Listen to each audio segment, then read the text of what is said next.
simple. Obtenir un arrêt maladie de 6 mois pour grosse dépression et laisser passer l'orage. Je suis le roi de la simulation. Se vanta-t-il auprès d'Hervé. Mon côté bébelle. Admire l'artiste. 11. Mais il savait que dans ce genre de situation, le syndicaliste est souvent perçu par la direction non pas comme un partenaire social, mais comme un obstacle à éliminer, une source de friction dans la belle mécanique de la restructuration. 12 premières tentatives furent un désastre. Il organisa une manifestation de soutien aux employés de Prototech, qu'il croyait victimes d'un rachat anonyme et hostile. Chapitre 6. Négociations syndicales et stratégie de comptoir pendant. Que Sylvain naviguait dans les méandres de son passé reconstruit, Hervé Dumont était projeté en première ligne du présent le plus brutal. En tant que délégué syndical, il était désormais l'unique rempart entre ses collègues et la machine à broyer de Prototech. Son rôle officiel était de négocier les salaires, la durée du travail et surtout la sauvegarde des emplois. La direction confrontée à ce problème sylvain réagit non pas avec compassion, mais avec une logique de gestion de crise. Ils firent appel à un psychologue d'entreprise, un homme nommé Jean-Guy, chargé de s'occuper de Sylvain. 0.4 litres ironie était d'une cruauté insondable, car Jean-Guy n'était pas un thérapeute neutre. C'était l'homme qui accompagnait la mère de Sylvain le jour de son accident de voiture sur la corniche. C'était l'homme qui, selon la douloureuse légende familiale, avait refusé de donner son rein, un don qui aurait pu la sauver. 4 litres embauche de Jean-Guy était une satire parfaite de la culture du « bien » être en entreprise. Il n'était pas là pour guérir Sylvain, mais pour le contenir. Sa mission était d'éviter que la dépression nerveuse d'un manager ne vienne perturber le bon déroulement de l'acquisition. 4 Hervé soupira. « Non, Sylvain. On est en 2004 dans ta tête. Dehors, on est un peu plus tard. » Sylvain semblait ne pas entendre. Il parlait de Jacques Chirac comme s'il était encore président et fut abasourdi quand Jean-Claude, pour plaisanter, lui lança qu'il était maintenant en prison. 4. Il parlait de sa mère, de ce qu'elle lui avait préparé pour le dîner la veille. Le souvenir de son accident mortel, 2 ans auparavant, avait été complètement effacé, relégué au rang de mauvais rêve. Il était retourné en 2002, une époque plus simple, une époque où sa mère était encore en vie. Cette régression était la manifestation la plus extrême et la plus tragique de ce que les psychologues du travail décrivent comme le sentiment de deuil et de la perte d'identité accompagne les fusions d'entreprises. D'e-face à la destruction de son monde professionnel, Sylvain avait inconsciemment choisi de se réfugier dans un passé où son monde personnel était encore intact. La pression de la fusion, l'arrivée imminente d'une entité étrangère et hostile, et la certitude paranoïaque d'être au centre d'un complot cosmique firent voler en éclats sa fragile emprise sur la réalité. Il ne démissionna pas. Il ne fit pas un burn-out. Il fit une ellipse temporelle point un matin. Ses collègues le trouvèrent assis à son bureau, fixant le calendrier mural avec une profonde perplexité. « On est bien en 2004, c'est bien la preuve ça », dit-il en montrant la date du jour. La thérapie devenait un outil de management, une façon de gérer les ressources humaines endommagées pour minimiser les pertes. Jean-Guy, le fantôme du traumatisme passé de Sylvain, était maintenant son gardien officiel, payé par l'entreprise pour s'assurer que sa folie reste bien dans les clous. Comment tirer profit de la situation? Fallait-il commencer à flatter les nouveaux chefs, préparer son CV, ou, mieux encore, trouver un moyen de se faire porter pâle pendant toute la période de transition? Son instinct de survie était purement prédateur. Pour Sylvain, cependant, le mémo n'était ni une menace économique ni une opportunité. C'était une confirmation. Le langage étrange, artificiel, contre nature du document était la preuve qu'il attendait. Ce n'était pas écrit par des humains. La guerre pour l'âme de l'entreprise venait de commencer, et chaque employé s'apprêtait à la livrer avec ses propres armes. La lutte syndicale pour Hervé, l'opportunisme pour Jean-Claude, et un dictionnaire de Scrabble pour Sylvain. Partie 2, le choc des cultures chapitre 5. L'ellipse temporelle stress, comme l'eau, s'infiltre par les fissures les plus fines. Pour Sylvain Muller, la fissure était béante. C'était un message codé, une communication émanant des forces occultes qui, il en était désormais certain, tiraient les ficelles du monde. Les mots comme paradigme, disruptif, agile n'étaient pas du jargon, c'étaient des incantations. La fusion n'était pas une simple opération financière.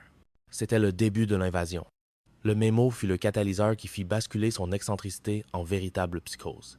Pour lui, chaque mot était un clou dans le cercueil de leur sécurité d'emploi. « Synergizer », murmura-t-il, « ça veut dire virer la moitié des gens. » Rationalizer, ça veut dire virer l'autre moitié. Et les fruits à portée de main, c'est nous. Il se mit immédiatement à faire des recherches sur Prototech. Les résultats confirmèrent ses pires craintes. Un groupe américain impitoyable, connu pour ses restructurations brutales et sa politique anti-syndicale farouche.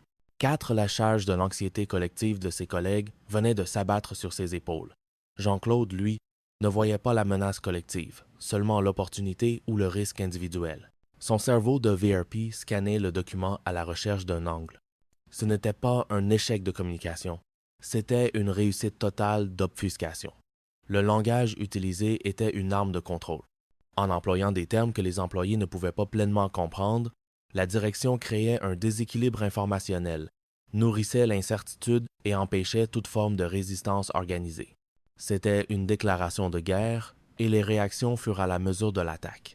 Hervé, le délégué syndical, lut le mémo 3 fois. 9. La fusion allait permettre de synergiser les compétences clés et de créer une culture d'entreprise agile et disruptive. Point 9. Le tout se terminait par une promesse de co-construire ensemble un avenir passionnant. La panique qui s'ensuivit fut silencieuse mais palpable.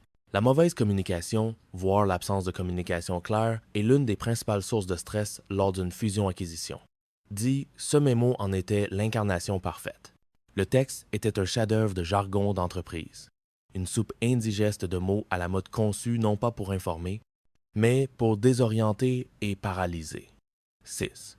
Il annonçait que leur entreprise allait être rachetée par un concurrent, Prototech, afin de catalyser un changement de paradigme. 0.8 litres objectif n'était pas de croître, mais de optimiser les process, de rationaliser les flux de travail et d'identifier les fruits à portée de main, low-hanging fruit. Chapitre 4. Le mémo qui tuait l'apocalypse arriva sous la forme d'une feuille A4, distribuée un mardi après-midi par une assistante de direction au sourire aussi figé que celui d'une hôtesse de l'air en pleine turbulence. Le document était intitulé « Communication stratégique, vers une synergie opérationnelle inédite ». Ce n'était pas un mémo, c'était une arme de destruction psychologique massive. Ces petites manœuvres, ces économies parallèles, montraient que la méfiance envers le système était profondément ancrée. Personne ne croyait en la méritocratie ou en la juste récompense de l'effort. La seule façon de s'en sortir était de créer ses propres règles, de monter ses propres arnaques. C'était une mentalité qui allait être mise à rude épreuve face à un système bien plus grand, bien plus impersonnel et bien plus impitoyable qu'un simple vol de chat. Il se tourna vers Maïva, leur collègue douce et un peu naïve, qui caressait une photo de son propre chat sur son bureau. « Dis donc, Maïva, ton chat. Einstein, c'est ça? Il ressemble pas un peu à ce clafoutis?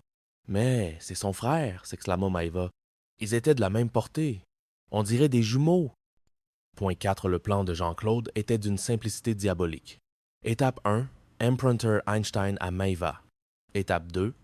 Le présenter à Mme Kapov comme étant clafoutis et empocher les 2000 €. Étape 3. Attendre quelques jours, puis orchestrer une nouvelle disparition d'Einstein. Étape 4. Laisser Maïva, dévastée, publier sa propre annonce avec récompense. Étape 5. Retrouver miraculeusement Einstein et empocher une deuxième récompense. C'était un plan qui ne pouvait pas échouer, sauf pour environ une centaine de raisons différentes. Mais dans le monde de Jean-Claude, le cynisme et l'appât du gain primaient sur toute forme de logique. Jason ne cherchait pas de l'aide, il cherchait des produits. Il revendait les bonnes réponses à ses camarades de classe. Son père était devenu, à son insu, le fournisseur d'une petite entreprise de triche organisée. Cette situation révélait un contraste générationnel fascinant. La combine de Jean-Claude, que nous allions bientôt découvrir, était de la vieille école, analogique, maladroite, basée sur l'arnaque et le mensonge direct. C'était une combine de beaufs. Celle de Jason, en revanche, était moderne. C'était une entreprise de services basée sur la monétisation de l'information. Il n'était pas un voleur, il était un consultant. Il avait identifié un marché, trouvé un fournisseur fiable et gratuit, et mis en place un réseau de distribution. Il incarnait à l'échelle d'une cour de récréation une culture de l'entrepreneuriat bien plus cynique et efficace que celle de son père. L'entreprise de Jean-Claude, elle, était née d'une annonce dans le journal local. 2000 € de récompense. L'utile à voix haute, les yeux brillants de convoitise. Pour qui retrouvera Clafoutis, chat de gouttière gris adorable et affectueux. contactez Madame Kapoff. Point 4 Létridée, Germain